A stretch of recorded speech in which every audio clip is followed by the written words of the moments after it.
22대 국회가 처음으로 여야 합의로 민생법안 28개를 본회의에서 통과시켰습니다.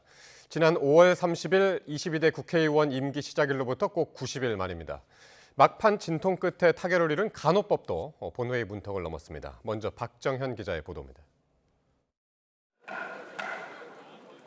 22대 국회 들어 고성과 막말이 잦았던 본회의장에 모처럼 화기애애한 분위기가 연출됐습니다. 너무 빨리 나오셨어. 뒤에는 인사 안 합니까? 아니, 오면서 벌써. 아 그래? 나 못 봤어.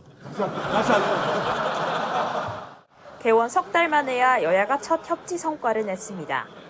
피해 주택을 LH가 경매로 매입해 지원하는 전세 사기 특별법 개정안을 비롯해 양육 의무를 이행하지 않은 친부모의 상속권을 제한하는 구하라법 등 민생법안 28건을 잇따라 처리한 겁니다.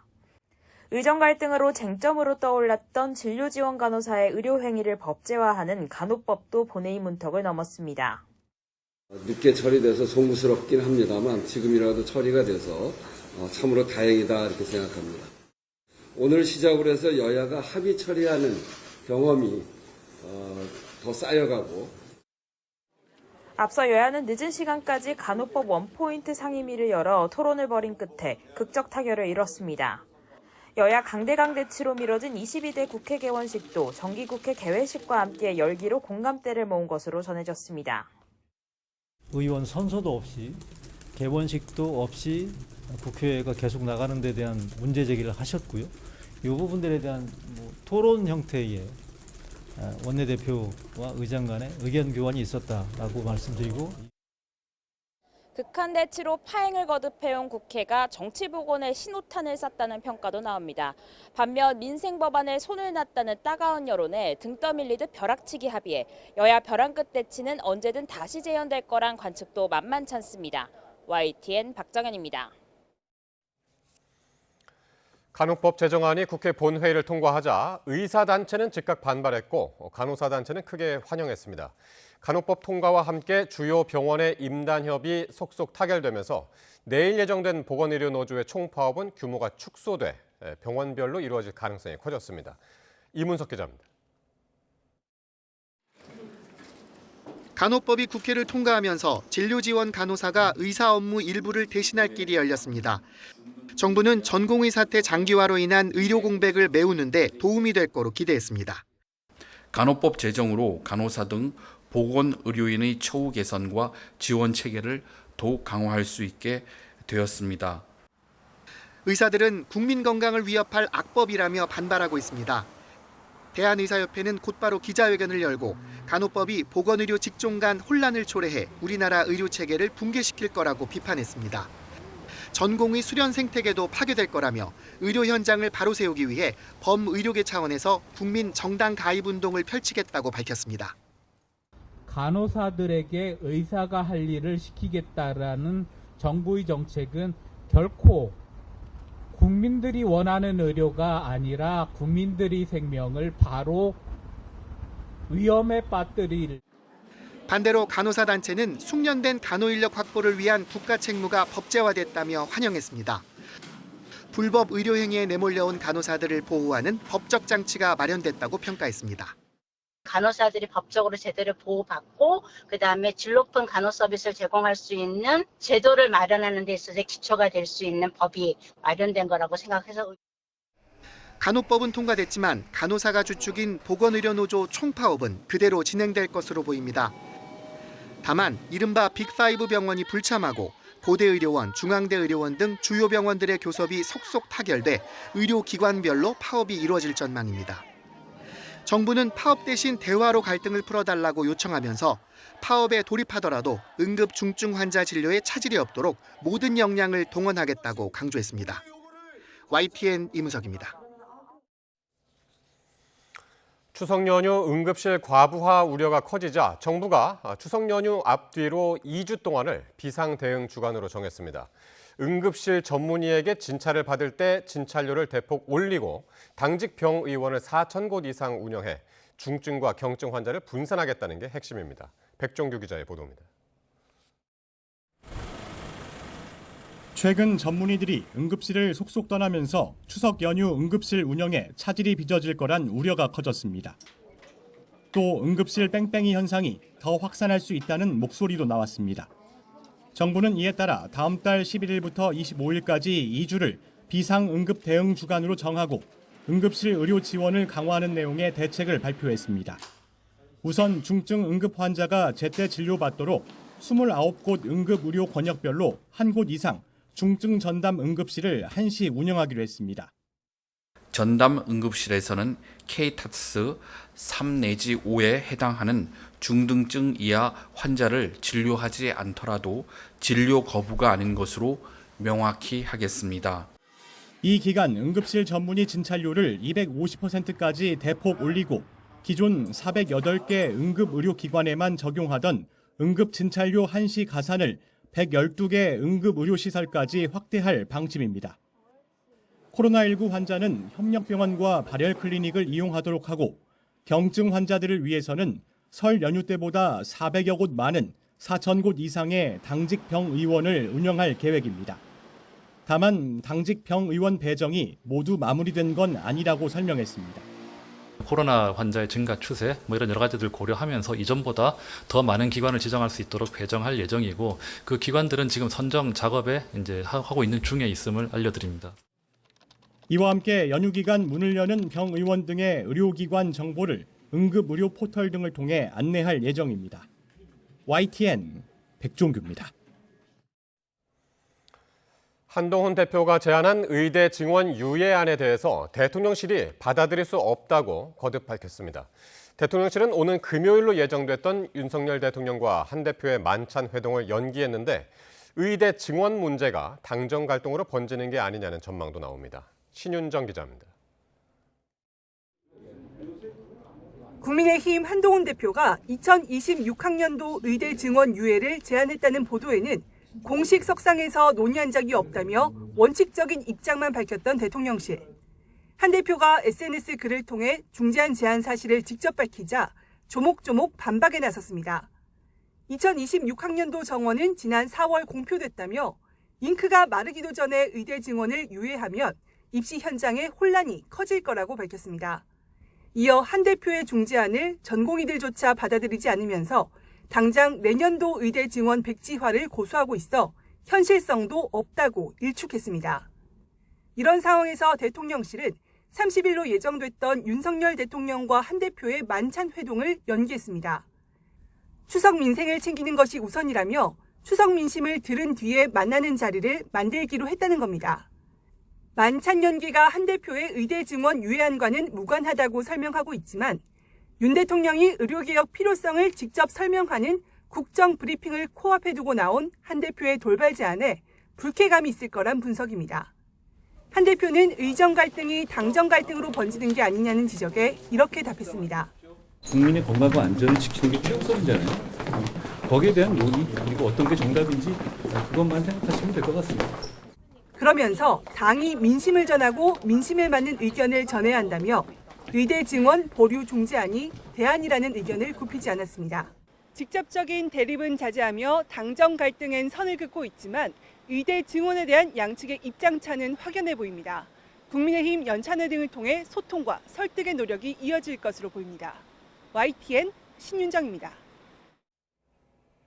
주변 지인들의 SNS 사진 등을 악용해 딥페이크 영상을 만들고 배포한 이른바 서울대 N번방 사건의 공범이 1심에서 징역 5년을 선고받았습니다. 재판부는 피고인이 왜곡된 성적 욕망을 충족하기 위해 피해자의 인격을 말살했다고 꼬집었는데 피해자 측은 더 무거운 처벌이 필요하다고 강조했습니다. 보도에 김철희 기자입니다.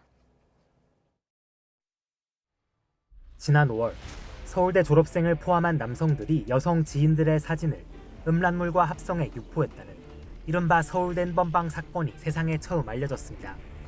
확인된 피해자만 60여 명에 달했는데 이 가운데는 서울대 동문 12명도 포함됐습니다. 이후 검찰은 사건에 연루된 공범 박모 씨를 재판에 넘겼습니다.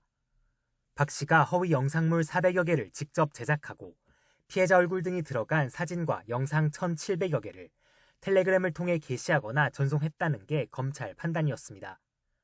이후 재판 과정에서 박 씨는 혐의를 모두 인정했지만 1심 법원은 징역 5년 실형을 선고했습니다. 재판부는 허위 영상물이 입에 담기조차 어려운 역겨운 내용이라며 디지털 편집 도구를 악의적으로 이용해 왜곡된 성적 욕망을 충족했다고 질타했습니다.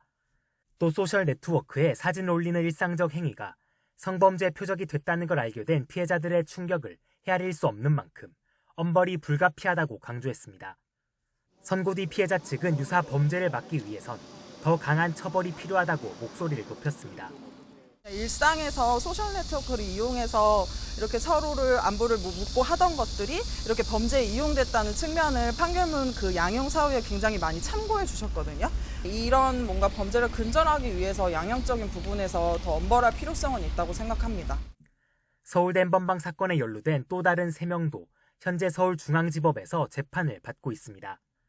최근 딥페이크 영상물이 큰 사회적 문제로 떠오른 가운데 남은 피고인들에 대해서도 실형 선고가 불가피해 보입니다. YTN 김철입니다. 초중 고등학교 학생들 사이에서도 딥페이크 피해가 커지자 교육부가 전담팀을 꾸려 대응하기로 했습니다. 가해 학생은 학교폭력위원회를 통해 높은 수위의 처벌을 받게 될 것이라고 경고했습니다. 보도에 염혜원 기자입니다. 교육부가 파악한 올해 학생과 교원의 딥페이크 피해는 모두 196건입니다. 초등학생이 8명, 중학생이 100명, 고등학생이 78명이고 중학교 교원 9명, 고등학교 교원 1명이 피해를 봤습니다. 교육부는 차관을 단장으로 하는 전담팀을 구성하고 매주 피해 집계와 함께 심리 상담 등을 지원하겠다고 설명했습니다. 가해 학생에 대해서는 처벌 수위가 높을 것이라고 경고했습니다. 현재 학교폭력심의위원회 기준을 보면 초등학교와 중학교 학생은 전학, 고등학생은 퇴학이 최고 조치입니다. 또 촉법소년인 가해 학생들이 법망을 피해간다는 지적과 관련해 이번 일이 촉법소년 연령 조정에 대해 논의할 계기가 될 것이라고 기대했습니다. 지속성, 고의성, 피해의 크기, 피해가 회복되는지 여부 등을 봅니다. 그런데 이런 것들이 지금 딥페이크의 특성상 아주 고의적이고 피해가 클 가능성이 많기 때문에 처벌 수위도 당연히 높을 수밖에 없다고. 신고가 접수되면 곧바로 영상 삭제를 돕는 디지털 성범죄 피해자 신고센터도 충격적인 현실을 마주하고 있습니다. 올해 들어 지난 25일까지 접수된 피해 지원 요청은 모두 502건인데 이 가운데 절반 가까운 47.4%가 10대 이하였습니다. 미성년자 피해 신고 건수는 올해 들어 지난 5월 64건으로 최대치를 기록한 뒤 줄어들다가 이번 달에는 다시 늘어나는 추세입니다. 아동 청소년 신상 정보를 포함한 불법 합성 피해 모니터링 집중 기관을 운영해 텔레그램 피해 촬영물이 게시된 URL 및 계정 등의 증거 자료를 수집하여 수사에 적극 협조할 계획입니다. 피해 사실을 모르거나 신고하지 않아 실제 피해는 정부 집계보다 훨씬 더 많을 것이라는 지적도 나옵니다. 또 가해자를 잡기도 어렵고 잡는다고 해도 디지털 성범죄를 직접 처벌할 조항이 없다는 점이 문제로 지목되면서 정부는 관계부처들이 오는 10월까지 대책을 마련할 것이라고 밝혔습니다. YTN 염혜원입니다. 방송통신심의위원회가 오늘 긴급 전체회의를 열고 딥페이크 성범죄 영상물 확산에 대응하기 위한 종합대책을 의결했습니다. 방심위는 딥페이크 영상물 신고를 접수하기 쉽도록 홈페이지에 전용 배너를 설치하고 24시간 신고 상담 전화를 운영할 예정입니다. 또 딥페이크 성범죄 영상물의 주요 유포 경로인 텔레그램 등 주요 SNS에 대한 점검 인원을 2배 이상 대폭 늘리는 동시에 글로벌 온라인 플랫폼 사업자와 협의체를 구성해 신속한 삭제 차단과 자율 규제를 요청할 계획입니다. 대낮에 법원 재판정에서 흉기 난동이 벌어졌습니다. 재판 중이던 사건의 피해자로 알려진 방청객이 피고인에게 흉기를 휘둘렀는데 법원 보안에 구멍이 뚫린 것 아니냐는 지적이 나옵니다. 보도에 신규혜 기자입니다. 대낮 법원에서 경찰관들이 분주하게 움직입니다. 서울 남부지방법원에서 재판이 진행 중인 법정에 방청석에 앉아 있던 50대 남성 A씨가 피고인에게 흉기를 휘두른 겁니다. 피고인은 자리가 부족해 방청석과 비교적 가까운 자리에 앉아 있다 피습당했습니다. 범행 직후 A씨는 법원 직원들에게 제압됐고 살인미수 혐의로 현행범 체포됐습니다. 목 부위를 다친 피고인은 곧바로 병원으로 옮겨졌는데 생명에는 지장이 없는 것으로 파악됐습니다. 흉기에 찔린 피고인은 코인 예치 업체 하루인베스트의 대표 이모 씨로 1조 원대 코인을 예치받고 출금을 막은 혐의로 구속 기소됐다가 지난달 보석으로 풀려난 상태였습니다. A 씨는 하루인베스트 입출금 중단 사태의 피해자인 것으로 알려졌는데 이전에도 여러 차례 관련 재판을 방청한 것으로 전해졌습니다. 약간 오늘 어두운 옷 입고 오셨거든요. 컴판테 욕설했던 걸로 기억이 나고, 아, 나는 이 돈 못 돌려받을 걸로 안다. 네. 이런 얘기도 저한테 하시고 막 그랬거든요. 관련법을 보면 법원 보안관리대원은 출입하는 사람들이 위험한 물건을 지니고 있는지 살펴야 하고 필요하면 퇴거 조치도 할 수 있습니다. 그런데 A씨는 20cm 길이의 과도를 옷 속에 숨겨 법정 안에 갖고 들어간 것으로 확인돼 법원 보안이 뚫렸다는 지적이 나옵니다. 경찰은 A씨를 상대로 구체적인 범행 동기와 흉기 반입 경위를 확인하고 있습니다. 법원행정처도 법원 관계자 등을 상대로 사건 경위를 파악할 계획입니다. YTN 신기혜입니다.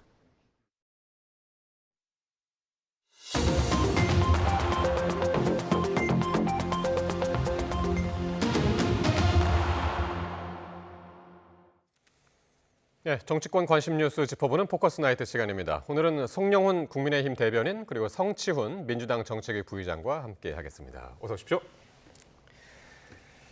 네, 모레로 예정됐던 윤석열 대통령과 여당 지도부의 만찬이 추석 이후로 연기가 됐습니다. 의대 증원을 두고 당정이 이견을 표출한 가운데 나온 소식이라서 연관성을 두고 정치권에서는 오늘 하루 종일 화제가 됐습니다. 한동훈 대표와 추경호 원내대표의 발언 먼저 듣고 오겠습니다. 30일 대통령실 만찬 연기된 게 원내대표 라인에만 먼저 사전 통보됐다라는 보도가 나와서요. 그거 모르겠고 제가 따로 얘기 들은 건 없는데. 당이 중재자로서 해야 한다는 거가 당에서 공감대가 어느 정도 있다고 하세요? 대단히 중요한 이슈고요. 거기에 대해서 당이 민심을 전하고 민심에 맞는 의견을 전해야 한다라고 생각합니다. 당 대표께서 여러 의료 단체 또는 전문가와 얘기를 나누면서 아마 생각을 정리하신 것 같은데 유해와 관련해서 구체적으로 사전에 심도 있게 상의를 하거나 그런 적은 없었습니다. 의료 개혁은 한치도 흔들림 없이 진행이 되어야 된다 하는 데 대해서는 저는 정부의 추진 방침에 전적으로 동의를 하고 그리고 당도 함께 할 생각이다. 예, 원래는 이제 금요일 날 저녁 때 대통령하고 여당 지도부 만찬이 예정이 돼 있었는데 돌연 연기가 됐습니다.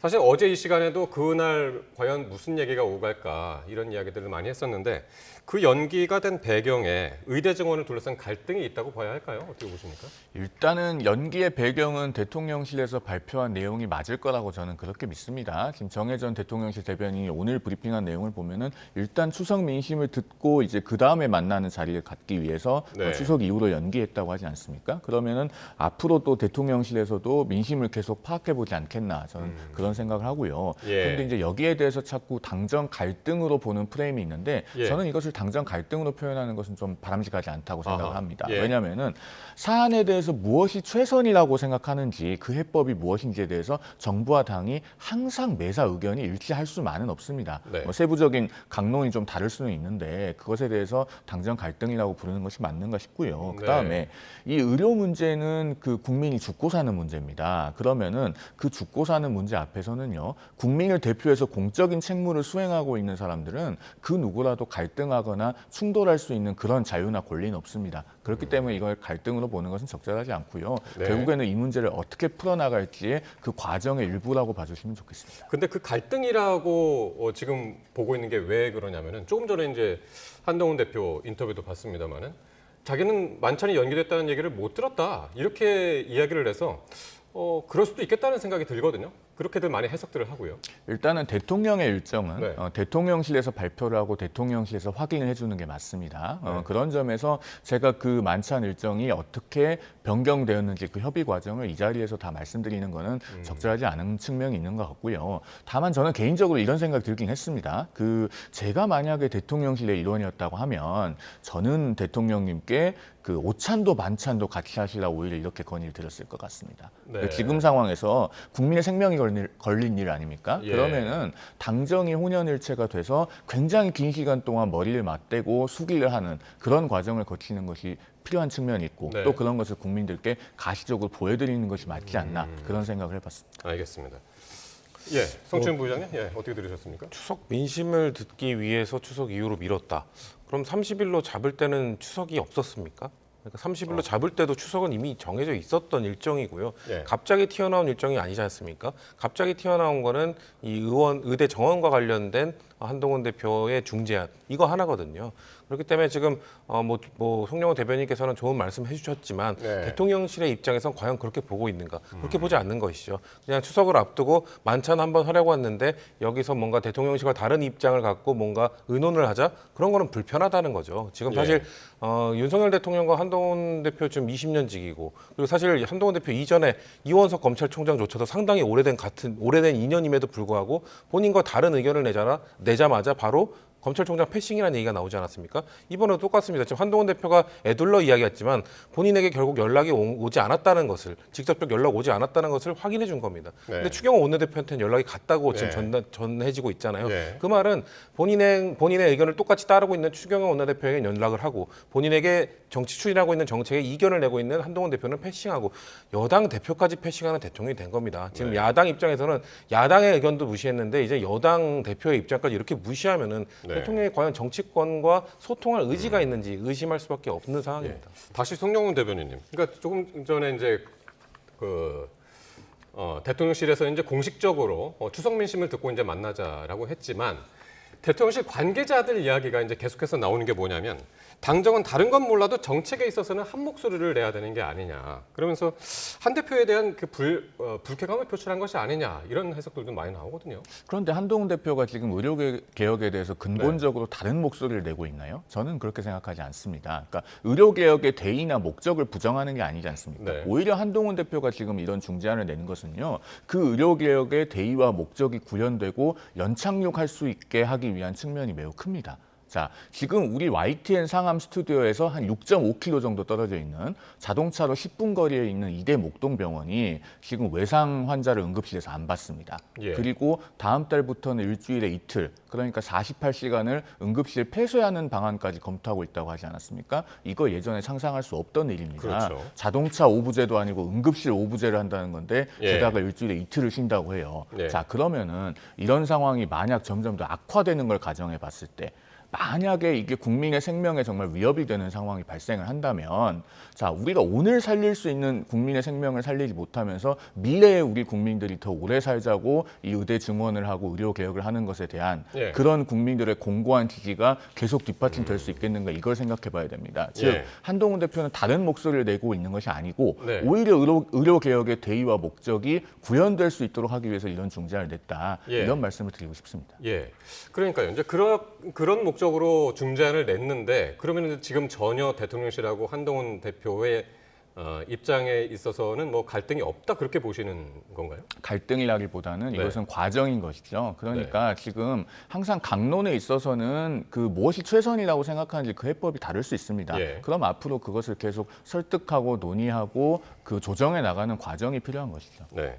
이 대통령실 일각에서는 이제 한동훈 대표가 자기 정치를 한다 이런 이야기도 나와서 말이죠. 이게 왜 자기 정치죠? 저희가 볼 때도 자기 정치가 아니거든요. 왜냐하면은 유권자들의 목소리를 결집시키고 이것을 정부 정책을 실행하고 결정하는데 반영하는 것 이것을 정치학에서는 이제 정치 과정이라고 하는데요. 네. 그 정치 과정 가장 중요한 역할을 하는 것이 정당입니다. 네. 정당은 그 정부와 유권자들 사이에서 링커 역할을 하는 것이 정당의 아주 많은 기능 중 첫 번째 기능이거든요. 그렇기 예. 때문에 아까 전에 한동훈 대표가 말한 정당은 우리 당은 국민들의 민심을 전달하는 게 역할이라고 말한 게 딱 네. 교과서적이고 아주 바른 말입니다. 근데 그것에 대해서 의견을 전달했는데 그것을 받지 않는다. 그러면서 지금 내놓는 그 이유들이 별로 그렇게 설득력이 없어요. 예를 들면 지금 와서 뭐 유해를 수를 변경하자고 하기 위해서는 과학적이고 합리적인 근거를 대야 된다고 정부에서 이야기를 하고 있는데 네. 그러면은 2,000명씩 증원하는 것은 어떤 과학적 근거로 결정된 건지 사실 지금까지 한 번도 설명을 제대로 하지 못했거든요. 그렇기 때문에 저는 정부가 의료개혁 아까 좋은 말씀 해주셨는데 의료개혁의 필요성에 대해서 야당도 찬성합니다. 근데 아무리 선의를 갖고 있다 하더라도 그 정책을 추진함에 있어서 문제점이 나왔을 때 이 경고등이 커진 것을 마치 성장을 하면서 느껴야 되는 당연한 진통으로 그냥 치부해버리면은 네. 나중에 이게 아주 피해를 보는 건 국민이거든요. 그러니까 국민 목숨을 담보로 왜 이것을 밀어붙이느냐라는 목소리를 국민들의 목소리를 전달하고 있는 건데 지금 그 대통령실에서는 관리가 가능하다고 하지만 관리가 안 되고 있는 현실을 왜 모르는지 다시 한번 직시할 시기다라는 말씀을 드리고 싶습니다. 예. 뭐 지금 화면으로도 나옵니다만은 한동훈 대표가 어제 저녁 때 올린 그 SNS죠. 그러니까 다시 한번 2026학년도 증원을 좀 유예하는 게 어떠냐. 이제 그런 이야기를 올렸고 대통령실은 오늘 다시 한번 지금 의대 증원 정책에는 변함이 없다. 이렇게 이제 다시 이야기를 했고 해서 이게 계속해서 반복해서 드리는 질문인데 의견이 다를 뿐, 그 과정일 뿐, 갈등은 아니다. 계속 이제 이런 입장이시네요. 그렇습니다. 네. 이 문제를 우리가 지금 의료 현안을 어떻게 풀어야 될지 생각을 해보면요. 일단은 의료 공백이 해소가 돼야 됩니다. 네. 그건 모두들 동의하실 겁니다. 네. 그리고 의료 개혁의 그 대의와 목적이 손상되어서도 안 됩니다. 아까 네. 말씀드렸듯이 우리는 장래에 지금 의사가 부족하기 때문에 이 의료 개혁을 시작한 것 아니겠습니까? 예. 그리고 정부 정책의 신뢰성이 근본적으로 훼손된 상황이 와도 곤란합니다. 지금 내년도 의대 정원 1,509명을 증원하는 것은 이미 확정이 됐고 입시 절차가 다 진행 중에 있어요. 그런데 이 세 가지만 충족되면 되느냐? 사실은 의료계가 어느 정도는 그래도 수긍하고 타협할 수 있는 안이 나와야 됩니다. 예. 그러면 이 네 가지 정도의 조건을 충족할 수 있는 안이 무엇일지 생각을 해보면은 한동훈 대표가 지금 제안한 2026년 의대 증원 보류 예. 이것이 그 네 가지 조건에는 부합합니다. 우리 시청자들께서도 지금 들으시면서 적어도 이 네 가지 조건이 어느 정도 합리적이다라는 예. 부분은 많이들 수긍을 하실 것 같아요. 예. 물론 이 2026년 의대 증원 보류라고 하는 것이 적어도 어떤 유리한 안이다. 제가 이렇게 말씀드리는 것은 아닙니다. 한동훈 대표도 더 좋은 안이 있다면 좋겠습니다라고 SNS에서 그렇게 이야기하지 않습니까? 예. 그러나 이 네 가지 조건에 만족하는 안이 그렇게 또 많지도 않을 겁니다. 그렇다면 이런 것을 진지하게 일단 논의를 당정 간에 시작할 필요가 있지 않은가 그런 네. 생각은 드는 것이죠. 알겠습니다. 당정 갈등은 이제 그렇게 비춰지기 때문에 계속해서 이렇게 질문을 드렸고요. 그럼 이 사안에 대해서는 어떻게 생각하시는지 좀 말씀을 들었으면 좋겠는데 추경호 원내대표가요. 조금 전에 이제 같이 보셨습니다만은 한 대표의 이런 제안을 두고 사전에 논의한 적이 없었다라고 이야기를 했고 그러면 그러니까 원내대표도 내용을 몰랐을 정도로 당내에서도 이게 논의가 안 된 것인가? 이 부분은 어떻게 보시나요? 일단은 이 유예안이 그 이번 주 일요일에 있었던 그 고위당정 협의 때 공식 의제는 아니고 비공식적인 경로로 지금 전달이 된 것 아니겠습니까? 예. 그런데 그때 추경호 원내대표께서는 그 코로나로 자가격리 중이었기 때문에 그 고위당정에 참석을 안 하셨어요. 예. 아마 그러다 보니까 생긴 일이 아닌가 싶은데 네. 일단 추경호 원내대표께서는 오늘 복귀를 하셨고 네. 그렇다면 앞으로 또 한동훈 대표와 추경호 원내대표 간에도 이것에 대해서 훨씬 더 충분하게 많이 논의를 할 그런 기회가 있지 않겠습니까? 당대표나 원내대표 모두 당의 어른들이기 때문에 아마도 중심을 잘 잡고 또 논의에 가실 기회가 있을 걸로 저는 그렇게 생각합니다. 예. 근데 이제 추경호 원내대표가 이런 이야기를 하면서 사실 대통령실 편에 섰거든요.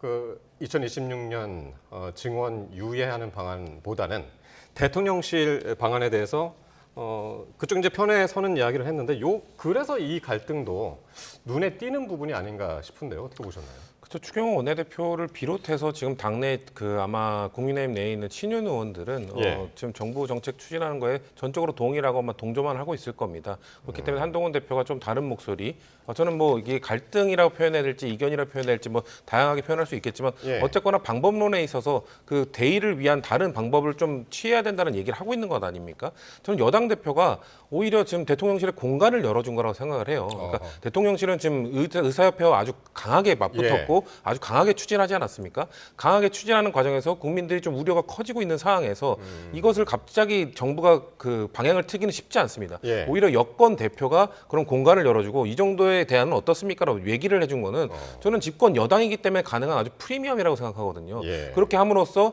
여당 대표의 역할도 살려주고 그러면서 정부 정책 추진하던 것도 계속 유지할 수 있고 이게 야당이 했다면 오히려 야당이 이런 중재를 내놨다면 대통령실 입장에서는 오히려 불쾌할 수 있죠. 근데 여당이니까 가능한 겁니다. 여당이기 때문에 오히려 그 안에서 여당 내에서 적절한 기능들을 하고 있구나라고 국민들이 느낄 수 있는 건데 그것을 한동훈 대표의 목소리이기 때문에 한동훈 대표가 공을 가져갈 거기 때문에 약간 저는 개인적으로 윤석열 대통령과 친윤 세력이 한동훈 대표의 공을 만들어주면 안 되겠다. 이 마인드 때문에 오히려 이렇게 목리를 부리는 것 아닌가라는 생각이 들 정도로 이렇게 야당 입장에서 보면은 그렇게 해서 합리적인 대안이 만들어지면 야당에서 안 좋아요. 왜냐하면 여당의 지지율도 올라갈 거라고 보기 때문에. 근데 결국 국민들을 위해 맞는 얘기이기 때문에 우리가 뒤에서 다루겠지만 그렇기 때문에 이재명 대표도 이거에 동의한다라는 목소리를 낸 것이거든요. 그렇기 때문에 왜 이 집권 여당이 할 수 있는 아주 좋은 전략과 플레이를 왜 대통령실에서 이렇게 발로 차버리는지는 솔직히 이해하기 힘듭니다. 그러니까 이런 전체적으로 어제 오늘 대통령실하고 이제 추경호 원내대표의 이야기를 들어봤을 때 당정 사이에서도 좀 치이고 그리고 그 당 안에서도 추경호 원내대표하고 이제 다른 목소리를 내기 때문에 지금 한동훈 대표의 입지가 상당히 작아진 것이 아니냐 이런 목소리도 나오긴 합니다. 저는 그렇게 네. 생각하지 않습니다. 네. 사실 한동훈 대표는 지난 전당대회 출마 이래로 한 번도 쉬운 길을 걸어온 적이 없어요. 예. 왜냐하면은 과거 삼김처럼 당내에서 많은 국회의원들을 거느리고 어떤 개파 보스형으로 하는 그런 정치인이 아니기 때문입니다. 네. 한동훈 대표의 정치적 자산이나 정치적 기반이라고 한다면은 예. 이번 전당대회에서 당심과 민심이 거의 일치돼서 63% 지지를 받지 않았습니까? 예. 그 평당원들의 마음 그리고 그 국민의 민심입니다. 예. 그것이 정치적 자산이기 때문에 그것을 유지해 나가려면은 국민 여론에 대한 민심에 대한 높은 응답성을 보여야 됩니다. 그 응답성이 낮아지는 순간 한동훈 대표의 정치적 자산이 오히려 약화가 돼요. 네. 그런 점에서 제가 봤을 때는 입지가 곤란해졌다기보다는 예. 오히려 본인의 정치적 자산과 입지를 구축해 나가는 과정이다. 저는 그렇게 생각합니다. 그러니까요. 지금 말씀하신 대로 7월 전당대회에서 63%라는 정말 높은 뭐 민주당 이재명 대표는 85%지만 그건 정말 이례적인 것이고 63%도 상당히 이제 적은 수치가 아니거든요. 그럼에도 불구하고 지금 당에서의 입지 어떻게 보시나요? 지금 뭐 그렇게 불안하다고 보고 있는 이유는 야당과 여당의 뭐 두 대표가 모두 압도적 지지율로 당선이 됐지만 여당은 이제 집권 여당이지 않습니까? 대통령의 존재가 있기 때문입니다. 근데 대통령의 존재가 오히려 지금 한동훈 대표 여당 63%는 압도적으로 당선된 당대표의 발목을 잡고 있다. 전 이렇게 표현하고 싶은데 왜냐면은 한동훈 대표가 좀 민생이나 뭐 이런 것들을 야당과 얘기하려고 하면은 뭔가 부적절한 인사라든지 야당에서 공격을 할 수밖에 없는 인사를 갑자기 발표하면서 갑자기 민생이 아닌 이 인사로서 뭔가 이념적 투쟁으로 갑자기 화제를 바꿔버리게 되기 때문에 그런 차원에서 한동훈 대표가 입지가 불안하다는 것이 그냥 본인의 뭐 인기나 이런 것들 지지가 불안정하다는 게 아니라 한국 정치의 특성상 대통령제의 특성상 대통령을 보유하고 있는 집권 여당이기 때문에 어쩔 수 없이 대통령과 의견이 좀 갈렸을 때 이견을 갖고 있을 때 대통령의 국정 운영 방향을 좀 바꿔야 될 때 아니면 또 수평적 당정 관계를 회복해야 될 때 그럴 때 당대표의 목소리에는 조금 힘이 덜 실릴 수밖에 없기 때문에 그런 과정 속에서 나오는 흔들림이지 뭐 지지가 부족하거나 하다거나 그런 걸로 보이지는 않습니다. 그렇군요. 자, 그럼 주제를 조금 약간 방향을 바꿔볼까요? 그러니까 지금까지는 그 소통의 방식에 있어서의 갈등이라면 갈등 이런 주제로 이야기를 했는데 그러면 의정 갈등의 해법은 그럼 무엇이냐? 지금 한동훈 대표가 중재안으로 내놓은 것이 2026학년도, 그러니까 내년에 시험을 보는 지금 고등학교 2학년생들이 이제 시험을 보는 그때 이제 의대 정원 증원을 유예하자라는 것인데 의정 갈등의 해법으로 보십니까? 아니면 어떤 게 더 나은 방안이 있을까요? 아니 그래서 제가 아까 4가지 조건을 말씀드리지 않았습니까? 의료 공백은 해소를 해야 되고 의료개혁의 대의와 목적은 유지를 해야 되는데 한편으로 정부 정책의 신뢰성이 근본적으로 훼손되어서도 안 되고 그러면서 의료계가 그래도 뭔가 수긍하거나 타협을 받아들일 수 있는 안이어야 된다. 그래서 이제 2025학년도 의대 정원 지금 고3이 아니고 지금 고2에 해당하는 이제 2026학년도 의대 정원을 증원을 유예하자고 지금 그렇게 제안을 하게 된 것입니다. 그러니까 이것에 대해서 지금 한동훈 대표가 그동안에 보면은 이제 그 박단 전공의협회 비대위원장도 비공개로 면담을 했고 그리고 당내에도 뭐 잉여한 최고위원이라든가 또 뭐 한지아 수석대변인이라든가 뭐 의사 출신 그 정치인들이 있습니다. 그리고 최근에 그 정의화 전 국회의장도 만나셨고 그러면은 이런 분들의 의견을 이제 널리 들으면서 뭔가 종합을 해서 이런 그 중재안이 나오게 됐을 겁니다. 그러면 이제 의료계에서도 물론 이해관계가 뭐 개원이 다르고 전공이 다르고 또 의대 교수 집단이 다르고 하겠습니다만은 그래도 조금은 대화의 물꼬를 틀 수 있는 안이기 때문에 이런 것을 제안했다라고 볼 수 있는 지점이 있습니다.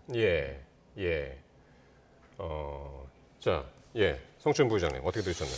뭐 지금 내용도 있고 뭐 결국 지금 그 박단 회장이 한동훈 대표가 나서야 된다고 말을 한 이유가 저는 아주 지금까지 나온 안 중에는 적절하다고 생각합니다. 네. 한동훈 대표가 SNS에 올린 것처럼 더 좋은 대안이 있다면 내놔봐라라는 거거든요. 네. 근데 지금 갖고 오고 있지 않지 않습니까? 사실상 이 문제가 이렇게 될 때까지 이 중재안이 나오기 전까지 정부는 방관만 하고 있었거든요. 예. 그냥 시간이 지나면 해결이 되겠지. 왜냐하면 의사들이 아주 그냥 불법적 파업을 했을 뿐이지 이거는 우리가 관리할 수 있고 우리 컨트롤 하에 있다라고 했지만 예. 전공의의 이탈에 의해서 이제 전문의의 이탈까지 있는 거거든요. 대학병원의 교수들까지 이탈하기 시작했습니다. 이건 사태가 매우 심각한 겁니다. 그러면은 누군가가 지금 제가 봤을 때는 지금 결국 이건 행정부의 권한입니다. 근데 입법부가 나설 수밖에 없는 이유는 행정부 안에서 누가 나와도 지금 뭐 담당자가 바뀌든 뭐 보건복지부 장관이 바뀌든 차관이 바뀌든 어차피 담당자들은 대통령의 목소리를 그대로 전달하는 사람일 뿐입니다. 네. 그렇기 때문에 정치권에서 국민들의 민심을 듣고 좀 대통령과 다른 의견을 내면서 중재안을 낼 수 있는 정치권이 나서야 되는 것이고 그렇기 때문에 박단 회장도 한동훈 대표가 역할을 해달라라는 말을 한 게 저는 거기에 포인트가 있다고 보거든요. 지금 들리는 이야기하면 대통령실 안에서 워낙 의정 갈등 관련된 것, 그 의대 정원 관련된 얘기는 아무도 꺼내지 못하는 분위기라고 합니다. 왜냐하면 대통령이 워낙 이걸 민감하게 반응하고 있고 그거에 대해서 이견을 제시하면 경로를 하는 상황이 연출되기 때문에 그렇기 때문에 저는 정치권에서 더 지금 여야 할 것 없이 야당이 힘이 필요하다면 도와야 된다고 생각합니다. 정치권에서 목소리를 좀 모아서 낼 수 있는 그런 계기가 마련되어야 겨우 해결되지 않을까라는 지금 생각이 말씀하신 것처럼 박단 비대위원장은 한동훈 대표가 좀 목소리를 내달라고 그랬고 그런데 오늘 의대 교수협회에서는 이게 긍정적이긴 한데 수용은 못하겠다. 결과적으로는 이제 의료 위기 상황 해결할 수 있는 거는 대통령이다. 이제 그렇게 이야기를 했습니다. 자, 그러면은 조금 전에 이제 성춘 부의장이 이야기를 했죠. 이게 나경원 의원도 그런 얘기를 했는데 책임자들이 자리에서 물러나야 된다. 처음부터 다시 이거를 한번 이야기를 해봐야 된다라고 하는데 그런 해법이 될 수 있을까요? 인사는 좀 다층적인 측면이 있죠. 복합적인 면이 있습니다. 뭐 정책 추진의 연속성이라고 하는 부분도 분명히 존재하기 때문에 그 부분은 뭔가 일도양단식으로 잘라서 뭐 교체가 맞다 혹은 아니다 이렇게 단정하기는 좀 어려운 측면이 있어요. 다만 이 지금 의료 공백의 해결 자체만 놓고 보면은 뭔가 이제 그 의대 증원을 적극적으로 전면에 나서서 추진해오던 분들이 직접적으로 협상의 당사자가 되기는 좀 곤란한 측면도 있을 겁니다. 그러니까 우리가 정부는 지금 의료개혁의 로드맵을 스스로 제시했기 때문에 스스로 물러나기 어려운 측면이 있어요. 그런데 그게 하물며 사람이 같으면 오죽하겠습니까? 그런 점에서 아마 나경원 의원께서 말씀을 하신 것이 아닌가 싶은데 저는 여기서 이제 한 가지 시사점이 있다고 생각합니다. 이 의료 문제 해법은 결국에는 당이 중재자가 될 수 있도록 정부에서 당의 공간을 많이 열어줘야 됩니다. 같은 분들이 나서서 전에 했던 말을 뒤집어가면서 협상하기 힘들잖아요. 그러면은 이럴 때 여당을 활용해서 한동훈 대표를 중재자로 활용하거나 아니면은 뭐 당에서 예를 들면은 뭐 중재단을 구성을 해서 뭐 협의에 나선다든가 그렇게 해서 당에 좀 공간을 열어주면은 이게 사태를 긍정적으로 해결할 수 있는 어떤 시발점이 되지 않을까 그런 생각을 해봅니다. 사람을 바꾸는 건 좋은 방법이지만은 지금 정부보다는 당에서 그런 거를 이제 활용을 해서 그렇습니다. 당 인력들을 이제 활용해서 하는 것이 좋겠다라는 말씀이고요. 자. 그런데 한동훈 대표의 의대 증원 유예 제안에 힘을 싣는 주장이 또 있었는데요. 바로 민주당의 이재명 대표입니다. 목소리 직접 듣고 오겠습니다. 한동훈 대표께서 의대 정원 감축 얘기를 하셨던 것 같죠? 좀 유예하자. 제가 보기에는 지금 현 상황에서 의료 붕괴 위기를 타개하기 위한 불가피한 대안 중에 하나라고 생각이 됩니다. 정부에서도 배관시하지 말고 그 문제를 포함해서 우리 붕괴를 막기 위한 근본적인 대책을 좀 심도 있게 고민해 주시기를 부탁드립니다. 예, 자 의대 증원 유예는 불가피한 대안 중 하나다. 한 대표의 제안을 이재명 대표가 긍정적으로 평가를 했습니다. 예, 지금 유일한 대안이라고 보고 있기 때문이죠. 만약에 이게 다른 정책이었다면 정부 정책이 실패로 향해 가는 거에 대해서 민주당이 적극적으로 그렇게 목소리를 안 냈을 수도 있습니다. 왜냐하면은 결국 정부 정책의 실패는 책임은 정부가 지는 거고 국민의힘 여당이 지는 것 아니겠습니까?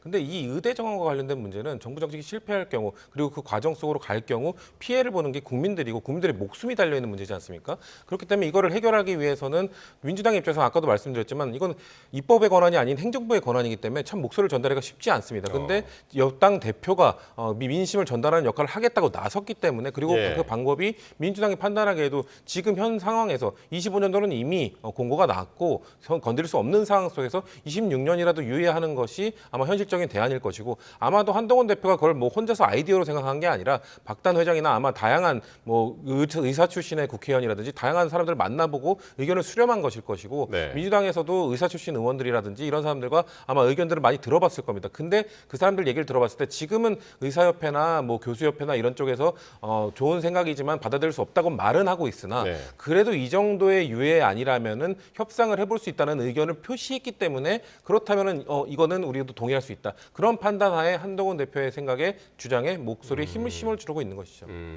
어떤 다른 의도가 있는 것은 아니고 순수하게 이제 그 의견 자체가 제안이 이제 좋은 그렇죠. 뭐 제안이다. 지금 뭐 우리가 뭐 굳이 한동훈 대표와 윤석열 대통령의 뭐 갈등을 뭐 부추긴다거나 네. 이것을 국민 목숨을 이용해서 뭐 담보로 해서 그거를 할 상황은 전혀 아니죠. 예, 그러니까요. 바로 이제 그 지점인데 여권 갈등을 부추기는 발언이 아니냐. 그런 해석을 어떻게 보시나요? 왜냐면은 이재명 대표가요, 아무 일 없었다는 듯이 저렇게 한마디 툭 던질 수 있는 상황이 있진 않아요, 사실은. 네. 그렇기 때문에 이제 정략적인 의도가 의구심이 제기가 되는 것인데, 그건 왜 그러냐면요. 자, 지금 자막에도 2,000명 근거가 뭐냐 이 얘기가 나오고 있는데, 그 의대 정원 2,000명 증원의 일종의 원조라고 할 수 있는 분은 사실은 민주당에 있습니다. 민주당의 그 비례대표 김윤 의원이거든요. 그 김윤 의원은 사실 이 의대 정원 증원을 많이 주장을 하셨던 분이고, 네. 그 의대 증원 규모가 확정이 되기도 전에 어떤 말씀들을 하셨냐면은 뭐 배분 시스템이 잘 정비되면 2,000명, 3,000명 늘려도 부작용 없이 효과를 낼 수 있다. 이런 말을 공공연하게 실제로 하셨던 분입니다. 그런 분을 민주당에서 사실은 비례대표로 공천을 해서 지역구 선거도 안 치러도 되게끔 해서 국회의원직을 만들어줬어요. 예. 그러면은 이재명 대표가 과연 아무 일 없었다는 듯이 저렇게 한마디를 툭 던져도 되는 것인가? 자, 지금 저렇게 한다고 해서 의료계가 민주당을 전폭적으로 지지하지는 않거든요. 네. 뭐 때리는 시어머니보다 말리는 시누이가 더 밉다고 사실은 뭔가 진정성 있는 예. 조치를 한 다음에 저런 말씀을 해도 하셔야 될 것이다. 예. 저는 그런 말씀을 드리고 싶습니다. 어쨌든 지금 이런 모습만 보면 의정 갈등 해결이 시급한 현안이라는 데는 이제 여야가 공감대를 형성한 것처럼 보이는데 이게 어떻게 보십니까? 앞으로 있을 여야 대표회담 의제로도 오를 수가 있을까요? 저 충분히 오를 수 있다고 생각합니다. 물론 뭐 아까 말씀드린 것처럼 이게 입법의 영역은 아니기 때문에 대신에 정치권에서의 뭐 결의안이라든지 아니면 뭐 공통의 목소리로 제안을 한다든지 이런 얘기는 할 수 있는 것이거든요. 그리고 민주당 입장에서도 아까 뭐 민주당은 뭐 좀 소극적인 태도를 보여왔다 뭐 이런 말씀을 지적들을 하고 있는데 사실 아까 말씀드린 것처럼 결국 대통령이 변해야 되는 거거든요. 근데 이재명 대표가 아무리 얘기한들 대통령의 입장을 바꾸겠습니까? 여당 내에서 아까 말씀드린 공간을 만들어주고 여당 내에서 우리 좀 변화를 좀 깨보자라는 목소리가 자생적으로 나와야 되는 것이지 네. 야당의 역할은 이 상황에서는 좀 제한적일 수밖에 없어요. 아까 뭐 비례대표 의원 한 명의 의견 그런 그 사람의 의견을 들어서 2,000명으로 정한 건 아니지 않습니까? 그렇기 때문에 2,000명에 대해서 비판할 근거는 없다, 비판할 자격이 없다라고 말하기보다는 지금 국민들이 좀 불안해하고 있는 지금 추석 대책으로 나온 것도 사실 별로 그렇게 설득력이 없거든요. 미봉책이 불과할 거라고 봅니다. 왜냐하면 추석 때 응급실을 이용하는 환자가 보통 평상시보다 1.9배 정도 증가한다고 하는데 그게 문제가 아니라 지금 응급실을 운영할 전공의들이 떠나고 있다는 거고 전문의들이 떠나고 있는 상황이라는 거죠. 그러니까 이런 걸 해결하기 위해서는 야당도 목소리를 내겠다는 말씀 다시 한번 드립니다. 예. 그러니까 사실 지금 말씀하신 것처럼 중요한 거는 대통령이라 여야 대표들이 만나서 이걸 의제로 해가지고 이야기를 한들 대통령실의 결정이 이제 상당히 중요한데 그래서 이제 실효성 문제가 나오거든요. 의제로 된다 하더라도.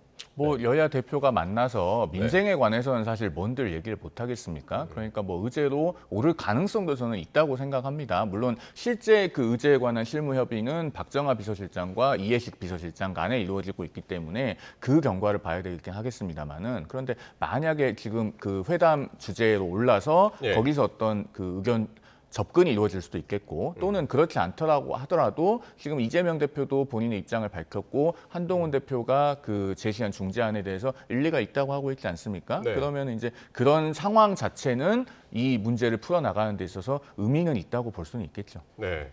좀 전에 이제 진성준 정책위의장 얼굴 나왔었는데 다 좋은데 의제에 뭐가 오를까 이게 다 좋은데 지금 약간 그 무용론, 회의론 대표회담에 대한 회의론 같은 게 민주당에서 나오고 있는 것 같아요. 그러니까 안 열릴 가능성도 있는 겁니까?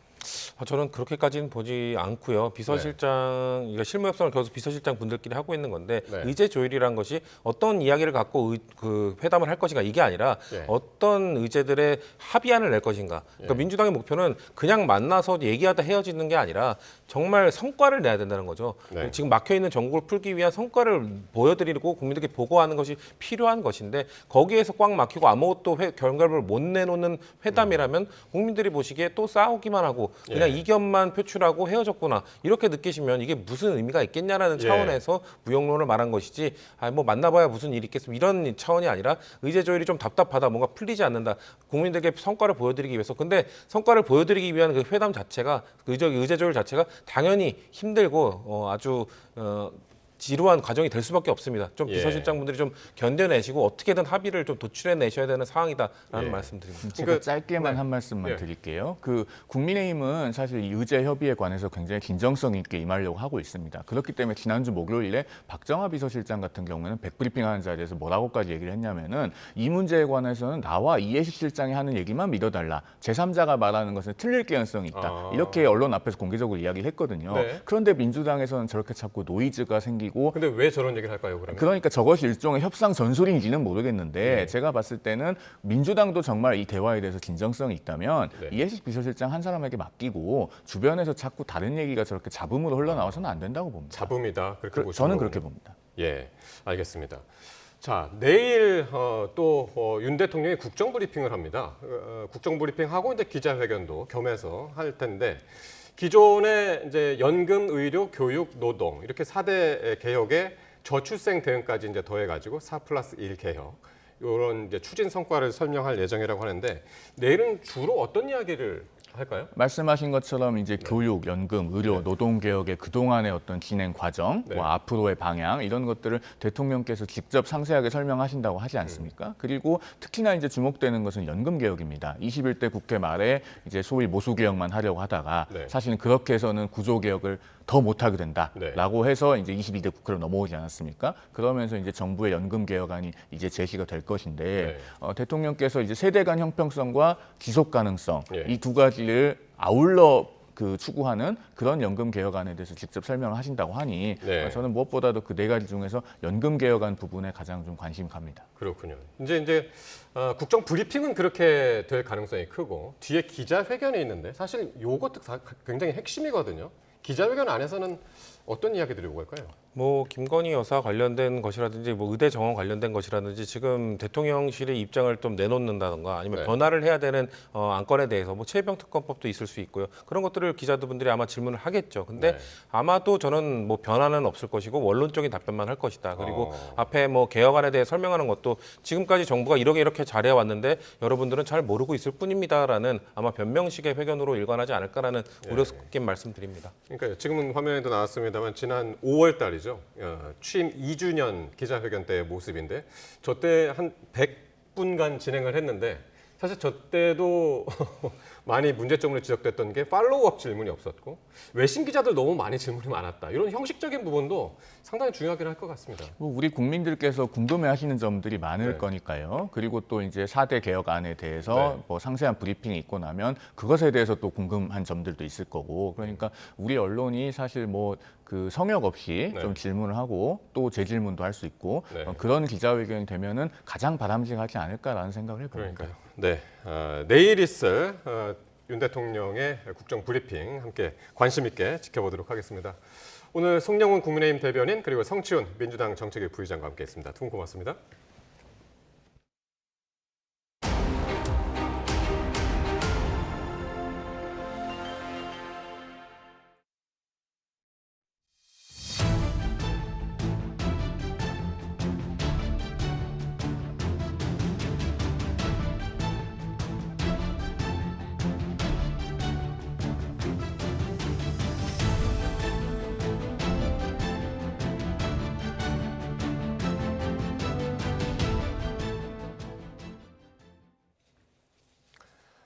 네, 지난 2분기 출생아 수가 8년 만에 증가했습니다. 혼인이 늘면서 첫째아 출생이 늘어난 게 영향을 줬습니다.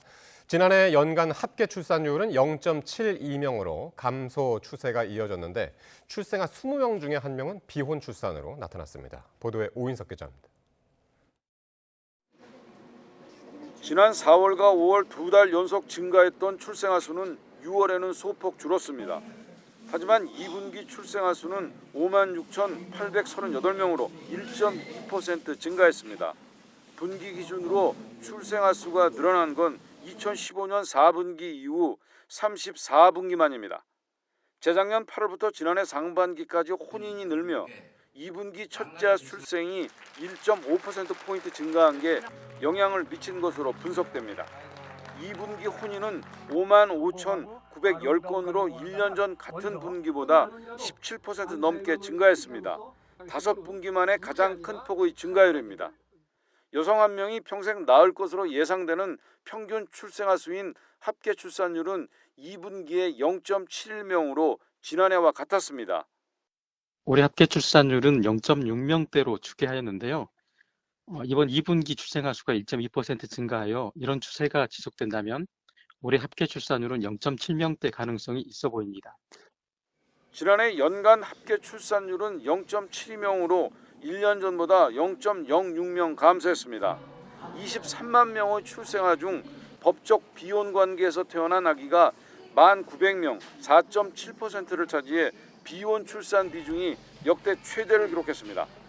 첫째아 비중은 처음으로 60%를 넘어섰는데 고된 육아와 자녀 입시, 커리어 공백 등에 대한 우려로 갈수록 하나만 낳아 기르자는 사회적 풍토가 자리 잡고 있음을 보여줬습니다. 평균 출산 연령은 33.6세로 0.1세 상승했습니다. 시도별 출산율은 전남과 세종이 0.97명으로 가장 높았고 서울이 0.55명으로 가장 낮았습니다. YTN 오인석입니다. 고물가와 고금리에 서민들은 추석 차례상의 걱정입니다. 정부가 배추와 사과 등 성수품 출하량을 늘려서 가격을 내리고 전통시장에서 쓴 금액에 대해서는 소득공제율을 늘리기로 했습니다. 이승은 기자가 보도합니다. 강릉 안반대기에서 배추 출하가 시작됐습니다. 배추 한 포기 평균 소매 가격이 7,500원이 넘는 가운데 국내 최대 고랭지 배추밭인 이곳 물량이 구원투수입니다. 다만 다음 달 상순에 출하가 집중됩니다. 정부는 배추와 물을 하루 평균 700톤씩 출하하기 시작했는데 추석을 맞아 모두 12,000톤을 공급합니다. 빨간 홍로 품종이 출하되기 시작한 가운데 사과 물량은 평시 대비 3.2배, 배는 3.9배 공급합니다. 추석 상품품 가격을 고물가 이전인 21년보다 낮은 수준으로 관리하겠습니다. 성수품을 역대 최대인 17만 톤 공급하고 700억 원 규모의 정부 지원을 통해 최대 60% 할인토록 하겠습니다. 회복 속도가 더딘 내수를 보강하기 위한 대책도 담겼습니다. 하반기 전통시장에서 쓴 금액에 대한 소득공제율을 80%로 올립니다. 하반기 카드 사용액 증가분에 대한 소득공제율도 20%로 2배 올립니다. 지난해 하반기보다 지출액이 5% 이상 늘어나는 경우 초과분에 대해 적용됩니다. 정부는 올해 상반기 같은 내용의 법안을 추진했지만 21대 국회에서 무산됐습니다. 국회가 정부에 협조한다면 올해 내내 카드 사용액 증가분과 전통시장 지출액에 대한 소득공제율이 올라가게 됩니다. 정부는 또 명절에 회사가 사원들에게 지급하는 재화에 대해서는 10만 원까지 부가가치세를 비과세하기로 했습니다. 기업의 온누리 상품권 구입액은 업무 추진비 송금 산입 특례를 적용하기로 했습니다. 숙박 쿠폰 50만 장 배포와 함께 소상공인 중소기업에 명절 자금 43조 원을 공급하고 전기료 지원 대상을 연매출 1억 400만 원까지 확대합니다. YTN 이승은입니다. 각종 비위 의혹으로 탄핵 심판이 청구된 이정섭 검사에 대한 탄핵 여부가 내일 결정됩니다. 만약 헌법재판소가 탄핵 청구를 인용한다면 헌정사상 첫 검사 탄핵이 됩니다. 보도에 홍민기 기자입니다. 헌법재판소가 내일 이정섭 대전고검 검사에 대한 탄핵 여부를 결정합니다.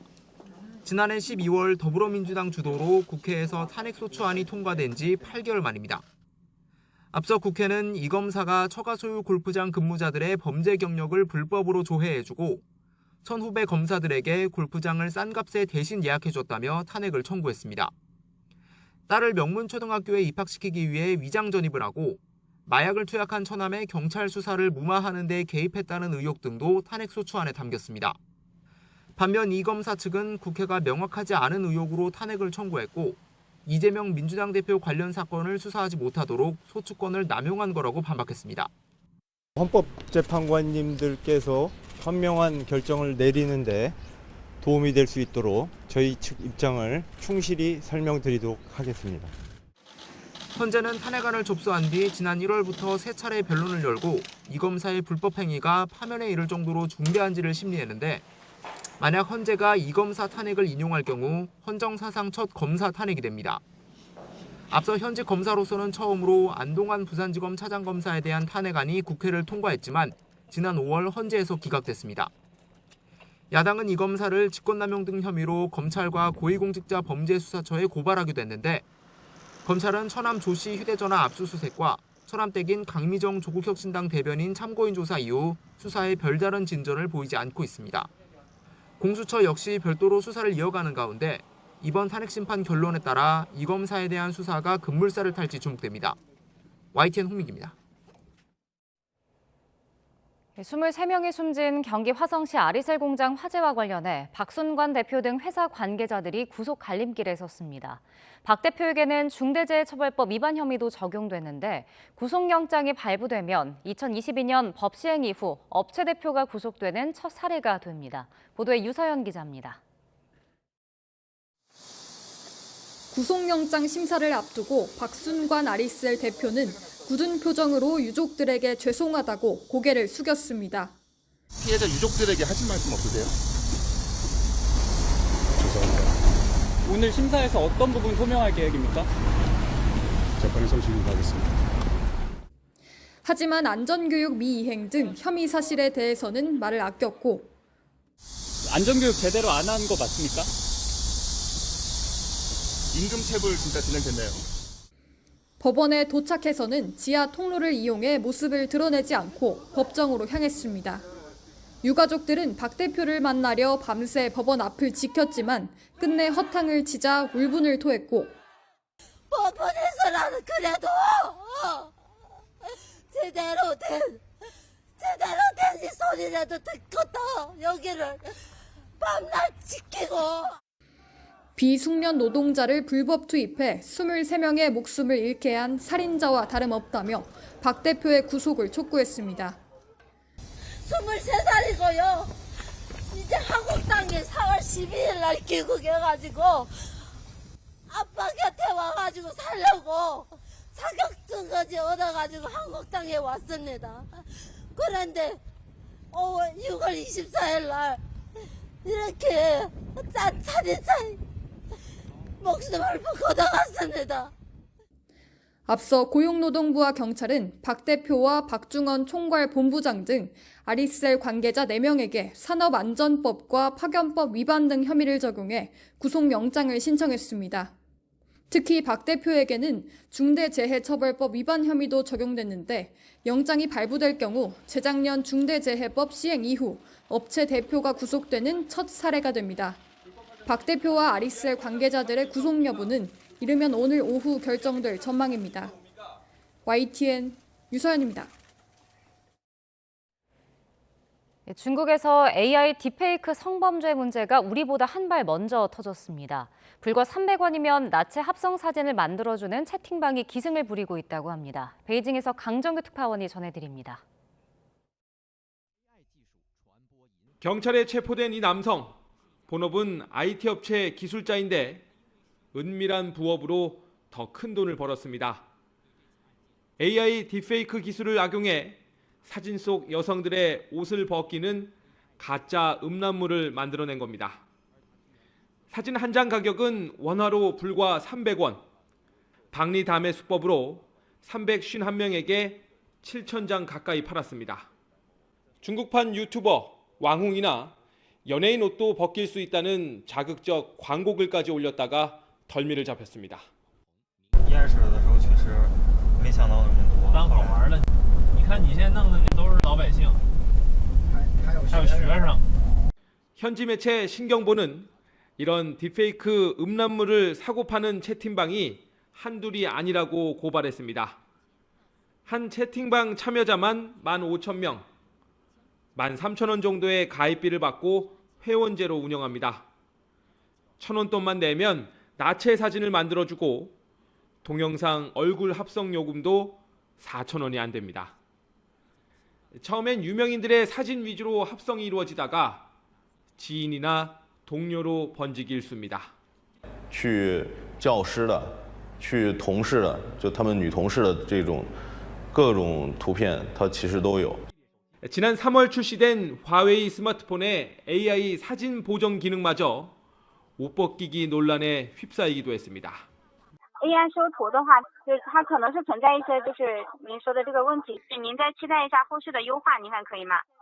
중국은 지난해 1월부터 일찌감치 딥페이크 규제에 나섰지만 음란물 합성이나 사기 등 악용 범죄는 끊이지 않고 있습니다. 베이징에서 YTN 강정규입니다. 주거 침입으로 검거된 현직 경찰관이 DNA 대조 분석을 통해 13년 동안 미제였던 성폭행 사건의 범인으로 밝혀졌습니다. 서울 은평경찰서는 어제 주거 침입과 성폭력 처벌법 위반 등의 혐의를 받는 40대 남성 A씨를 구속 상태로 검찰에 넘겼습니다. 서울경찰청 기동대 소속 경위였던 A씨는 5월 영업이 끝난 노래방에 몰래 들어간 혐의를 받습니다. 신고를 접수한 경찰은 추적 석 달여 만에 A씨를 특정해 검거했는데 조사 과정에서 13년 전 서울 강남에서 발생한 성폭행 사건 범인의 DNA와 A씨의 DNA가 일치한다는 사실이 확인됐습니다. A씨는 당시에도 경찰관으로 근무했던 것으로 알려졌습니다. 정부가 부동산 투자회사, 즉 리츠와 같은 법인이 대규모로 장기간 운영할 수 있는 새로운 유형의 민간 임대주택 모델을 제시했습니다.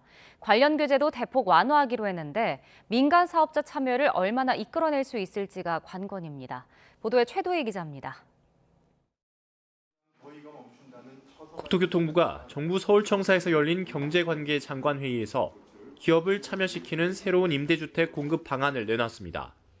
부동산 투자 회사 리츠와 같은 법인이 대규모 임대주택을 20년 이상 의무적으로 임대하는 형태를 추진하는 게 핵심입니다. 공급의 주체는 리츠 등 민간 법인이 담당하고 100호 이상의 주택을 20년 이상 장기 임대로 제공하는 방식입니다. 일본과 미국처럼 임대주택 시장을 기업이 주도하게끔 하기 위해 불합리한 규제도 최소화하기로 했습니다. 사업 모델은 자율형, 준자율형, 지원형으로 세분화했는데 자율형의 경우엔 기존 임대료 규제를 완화하고 해당 지역 주거비 물가 상승률을 넘어선 안 된다는 규제도 없애기로 했습니다. 이어 서울 용산구에 있는 공공지원 민간 임대주택을 방문한 박상우 국토교통부 장관은 세대 내부와 헬스장 등 각종 커뮤니티 시설을 둘러본 뒤 간담회를 진행했습니다. 박 장관은 국민에게 다양한 주거 선택권을 준다는 게 제도 취지라는 점을 강조하며 임대기업의 대형화를 통해 전세 사기 우려를 차단할 수 있을 것으로 기대했습니다. 목돈을 마련하지 않아도 되고 또 전세 사기 당할 우려도 없고 또 다양한 주거 서비스도 누릴 수 있는 장점하고 상당 부분의 임대료를 내는 부담하고를 비교 형량해서 소비자가 판단할 일이지. 연간 10,000가구씩 오는 2035년까지 장기 임대주택을 모두 10만 가구 공급한다는 방침입니다. 다만 이를 위해서는 민간임대주택법 개정안이 국회를 통과해야 합니다. 정부는 국회 관계부처들과 긴밀히 협의해 후속 조치를 신속하게 이행하겠다는 방침인데 민간 사업자들의 참여를 얼마나 이끌어낼 수 있을지가 관건이 될 전망입니다. YTN 최두입니다.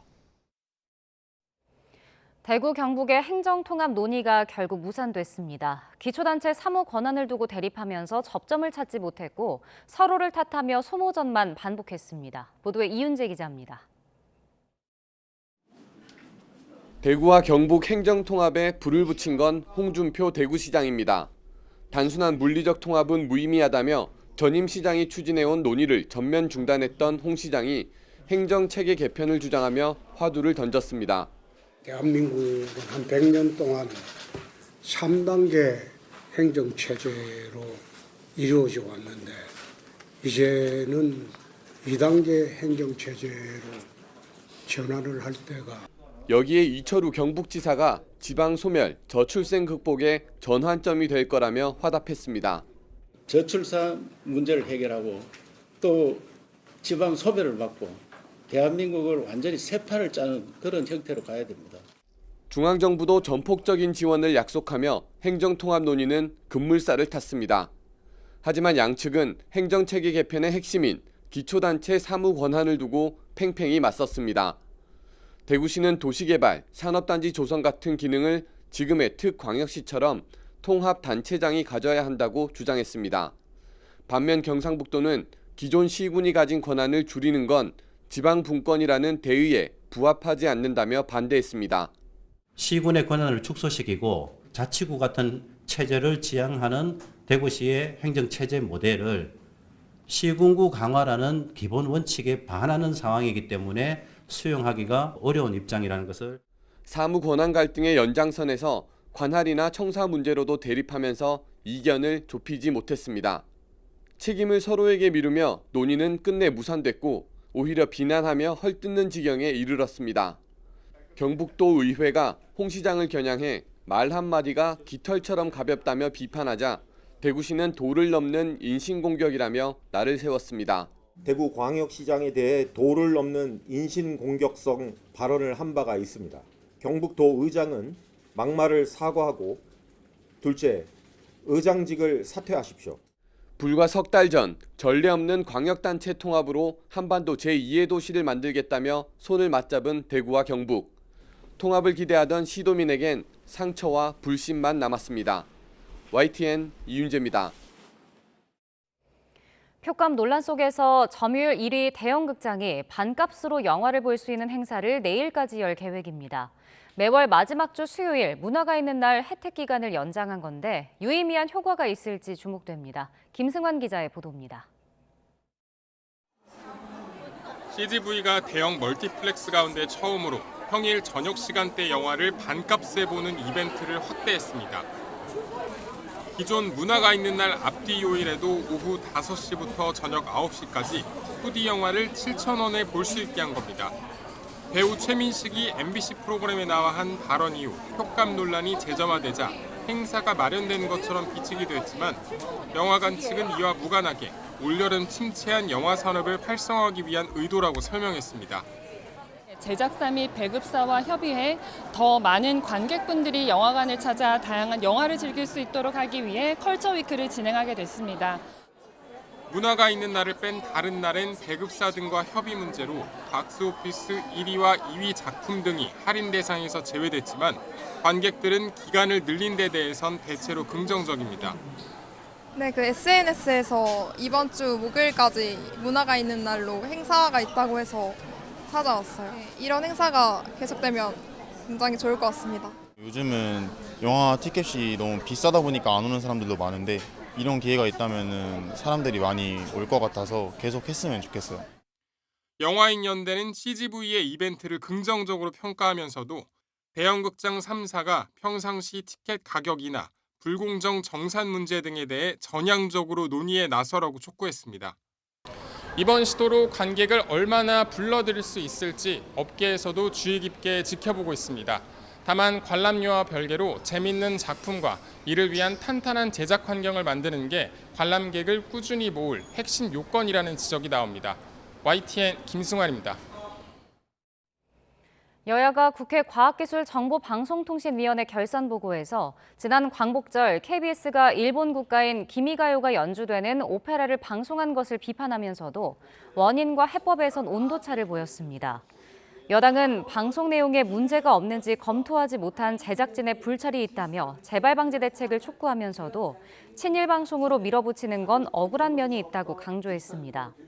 반면 야당 의원들은 KBS가 이른바 땡윤 방송도 모자라 매국 방송, 독재 미화 방송으로 전락했다며 사장이 직접 국민께 공개적으로 사과해야 한다고 주장했습니다. 국회 과학기술정보방송통신위원회가 2인 체제로 공영방송 이사를 선임한 과정에 대해 감사원 감사를 요구하는 안을 의결했습니다. 야당은 KBS 결산보고 진행 중 이 같은 감사 요구안을 추가로 상정했고 여당 의원들은 보복 성격의 감사라며 반대했지만 다수인 야당 측도 요구하는 의결됐습니다. 방통위는 앞서 지난달 31일 이진숙 위원장과 김태규 부위원장으로 구성된 2인 체제에서 KBS 이사 7명과 MBC 대주주 방송문화진흥회 이사 6명을 선임했습니다. 10호 태풍 산산이 점점 위력을 키우면서 일본 열도에 바짝 다가가고 있는 가운데 대규모 피난 지시도 이어지고 있습니다. 또 태풍의 영향으로 인한 기습폭우로 토사가 무너져 가정집을 덮치는가 하면 돌풍으로 인한 부상자도 나오는 등 피해도 늘고 있습니다. 도쿄에서 김세호 특파원이 보도합니다.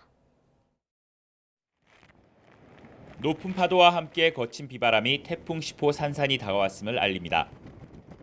느린 속도로 북상하는 산산의 순간 최대 풍속은 초속 70m, 건물도 무너뜨릴 수 있는 위력입니다. 일본 기상청은 태풍 특별 경보까지 발령하며 안전을 최대한 확보할 것을 촉구했습니다. これまでに経験したことのないような暴風、高波、高潮が予想され、河川の増水や氾濫、土砂災害、低い土地の浸水にも最大級の警戒が必要であります。 가고시마시는 12만여 세대, 미야자키시는 20만여 세대 등 각 지자체별로 대규모 피난 지시도 잇따랐습니다. 70mって言うから怖くて. 태풍에서 떨어져 있는 지역인데도 게릴라성 폭우로 무너진 토사가 가정집을 덮치면서 일가족 5명이 매몰됐다 일부만 구조됐습니다. 특히 이번 달 초 잇따른 강진으로 집안이 갈라져 있는 곳이 많아 토사 붕괴 위험은 더욱 큽니다.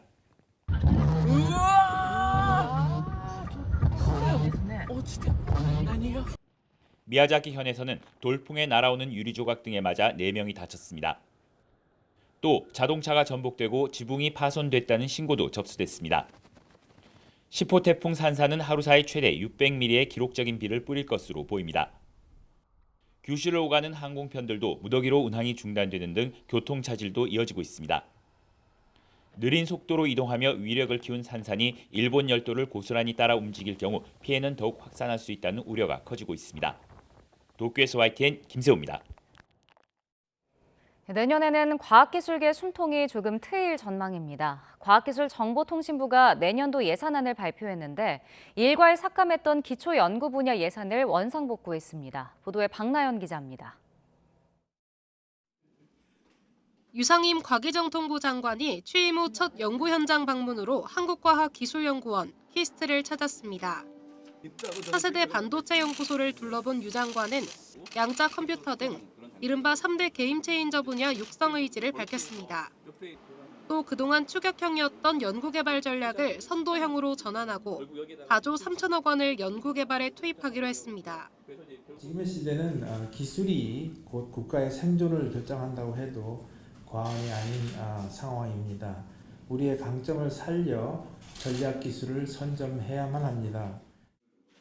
키스트는 과기정통부 산하 23개 정부 출연 연구기관의 맏형격으로 이번 방문은 출연연 역할 재정립의 의미도 큽니다. 유상임 장관은 취임사에서부터 출연연의 역할을 강조해 왔는데요. 그 일환으로 이곳 한국과학기술연구원을 첫 현장 행보로 택했습니다. 한편 홀대로 논란을 일었던 기초과학 분야 예산도 삭감 전인 2023년도 수준으로 복구하기로 했습니다. 과기정통부의 내년도 전체 예산은 약 19조 원 규모로 올해보다 5.9% 늘었습니다. 이 가운데 연구개발 예산은 9.7조 원으로 예산안 삭감 전인 2023년보다도 6.5% 높은 수준입니다. 기초연구 분야 육성의 한 방편으로는 이공계 대학원생 연구생활 장려금을 신설하는 등 핵심 인재를 전폭적으로 지원키로 했습니다. 과기정통부는 앞으로도 연구 현장과의 지속적인 소통을 통해 연구개발 생태계 활성화에도 집중한다는 계획입니다. YTN 사이언스 박나연입니다. 티몬과 위메프에서 판매한 상품권이나 해피머니 관련 소비자 집단 분쟁 조정 신청이 13,000명에 달해 역대 최다를 기록했습니다. 한국소비자원은 지난 19일부터 어제까지 상품권 집단 분쟁 조정 신청이 12,900여 건 접수됐다고 밝혔습니다. 해피머니 상품권 환급 요구가 1,500여 건, 티몬과 미메프에서 구매한 상품권 환급 요구가 2,400여 건입니다. 그룹 BTS의 해외 팬들이 전동 스쿠터 음주운전 혐의를 받는 멤버 슈가를 응원하는 트럭 시위를 진행했습니다. BTS의 라틴 아메리카 팬덤은 오늘 하이브 사옥 앞에 트럭을 보내고 부근에 현수막과 광고를 내걸었습니다. 이들은 트럭 전광판과 광고 등에 7인의 BTS를 지지한다, 슈가를 믿는다 등의 메시지를 담았습니다.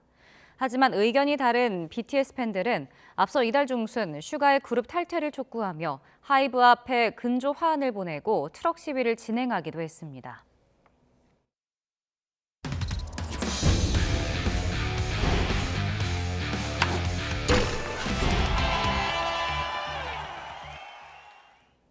우여곡절 속에 첫 소집 명단을 발표한 홍명보호가 다음 주 월요일부터 본격적인 담금질에 들어갑니다.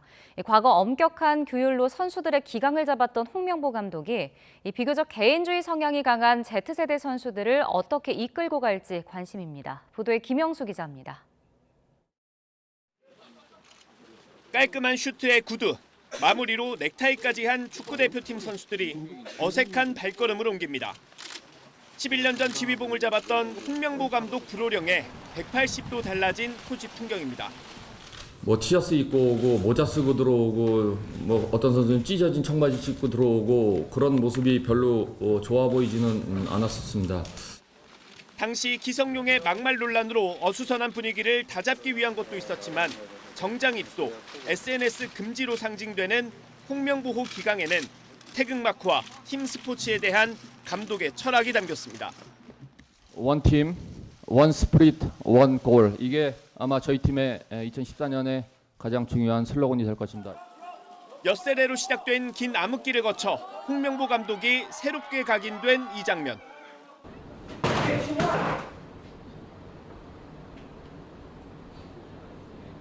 이게 팀이야! 전부 다 넘어지 마! 이유 있는 카리스마는 K리그 2연패라는 성적으로 증명됐습니다. 10년 만에 대표팀 닻을 올리며 다시 팀보다 위대한 선수는 없다고 확신한 배경이기도 합니다. 문화도 있어야 되는 거고 또는 정신도 있어야 되는 거고 또는 정체성도 있어야 되는 겁니다. 그런 것들이 다 맞아 떨어야지만은 정말로 강한 팀이 되는 건데 손에 꼽을 정도던 유럽파는 어느새 다수가 됐고 그만큼 세계의 주목을 받는 선수들도 늘었습니다. 한때 대표팀 문화를 벗어난 이강인의 하극상 논란까지 의식한 것으로 보입니다. 다만 홍명보 감독은 선수들과의 소통을 동시에 강조했습니다. 사소한 것 하나하나 통제하지 않는 대신 팀에 녹아들어 제 역할을 다해달라는 주문입니다. 태극마크를 단 26명 중 7명이 2000년대생, 89년생 정우영 1명을 빼면 모두 90년대에 태어난 선수들입니다. 개인주의 성향이 강한 Z세대에게 국가대표 품격과 희생, 헌신을 잡음 없이 입혀내는 것도 홍명보 감독의 중요한 과제 가운데 하나입니다. YTN 김영수입니다. 프로야구 한화가 외국인 투수 와이즈의 역투를 앞세워 롯데를 7대0으로 완파했습니다. 한화 선발 와이즈는 7회 투아웃까지 안타를 1개만 맞고 삼진은 10개나 잡아내며 무실점으로 호투해 시즌 4승째를 수확했습니다. 롯데는 신동빈 구단주가 사직구장을 찾아 경기를 관람한 가운데 안타를 2개밖에 쳐내지 못하는 무기력한 모습과 함께 완패를 당했습니다. 두산은 1대1로 팽팽히 맞선 9회 정수빈의 3타점 2루타와 제러드의 홈런 등을 묶어 대거 7점을 뽑아내며 NC를 8대1로 꺾었습니다. 4위 두산은 연장 접전 끝에 KT의 역전패를 당한 3위 LG를 2경기 차로 추격했습니다. 프로야구 기아가 턱관절 수술로 전력에서 이탈한 제임스 네일의 대체 외국인 투수로 에릭 스타우트를 영입했습니다.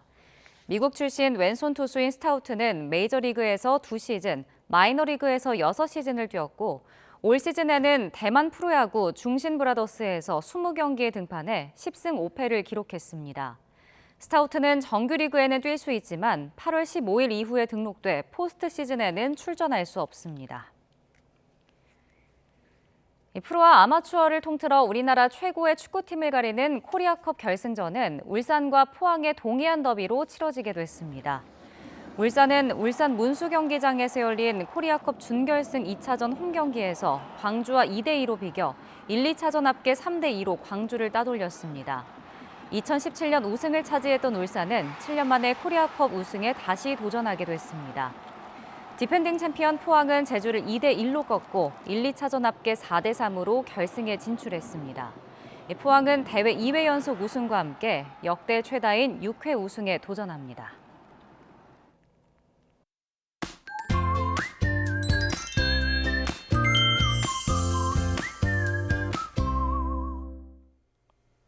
오늘 밤사이에도 내륙에서는 더위가 다소 주춤하겠습니다. 하지만 남해안과 제주도에는 열대야가 예상되는 가운데 제주에서는 최장 열대야 신기록을 이어가겠습니다. 낮에는 서울을 비롯한 서쪽 지방을 중심으로 33도 안팎의 폭염이 예상되고요. 강릉 27도 등 동풍의 영향을 받는 동해안은 더위가 더 약해지겠습니다. 또 제주도에는 내일까지 최고 80mm 이상의 많은 비가 쏟아지겠고요. 영동과 영남 해안에도 모레까지 많게는 60mm의 비가 예상됩니다. 10호 태풍 산사는 일본을 향해 이동 중인데요. 태풍이 일본을 지나는 동안 동해상과 남해상에서는 강풍과 함께 높은 파도에 대비해 주셔야겠습니다. 해안가에서는 너울성 파도에 주의가 필요한데요. 이 너울성 파도는 강한 저기압이나 이번처럼 태풍에 의해서 만들어지는 파도를 말하고요. 먼 바다에서 잔잔하게 밀려오다가 해안가에서 갑자기 솟구치게 됩니다. 또한 이동 속도가 빠르고 불규칙적으로 해안가를 덮치기 때문에 위험을 알아차렸을 때는 이미 대피하기 어려울 수 있습니다.